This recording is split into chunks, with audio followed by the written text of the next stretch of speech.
బియ్యం పిండితో అప్పటికప్పుడు చేసుకున్న ఇన్స్టాంట్ క్రిస్పీ పునుగులండి చాలా టేస్టీగా ఉంటాయి. ఈవినింగ్ టైం స్నాక్స్ లాగా ఇవి చాలా ఈజీగా ప్రిపేర్ చేసుకోవచ్చు. మిక్సింగ్ బౌల్ మీద జల్లెడ పెట్టేసి 2 కప్పులు బియ్యం పిండి, 2 స్పూన్లు బొంబాయి రవ్వ, 2 స్పూన్లు మైదా పిండి వేసుకొని ½ teaspoon salt, pinch of baking powder వేసి బాగా జల్లించుకుంటే డస్ట్ ఏమన్నా ఉంటే పోతాయండి.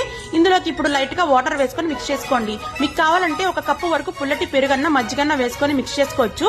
ఈ విధంగా లైట్ గా వాటర్ వేసుకొని ఇది కన్సిస్టెన్సీ మనకి పునుగులు పిండిలాగా ఉండాలన్నమాట.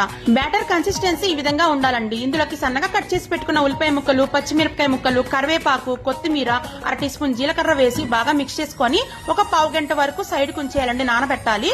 ఇప్పుడు స్టవ్ వెలిగించి కడాయి పెట్టుకొని డీప్ ఫ్రైకి సరిపడా ఆయిల్ వేసుకోండి. ఆయిల్ హై ఫ్లేమ్ మీద బాగా కాగిన తర్వాత మీడియం ఫ్లేమ్ లోకి షిఫ్ట్ చేసేసి పునుగుల మాదిరిగా వేసేసుకోవాలండి. చిన్న చల్ల పునుగుల్లాగా వేసుకొని గోల్డెన్ బ్రౌన్ కలర్ వచ్చే వరకు బాగా డీప్ ఫ్రై చేసుకున్న తర్వాత టిష్యూ ఉన్న ప్లేట్ లోకి తీసేసుకోండి. మీకు నచ్చిన కారపొడితో చట్నీతో సర్వ్ చేసి తింటే సూపర్ టేస్టీగా ఉంటాయి.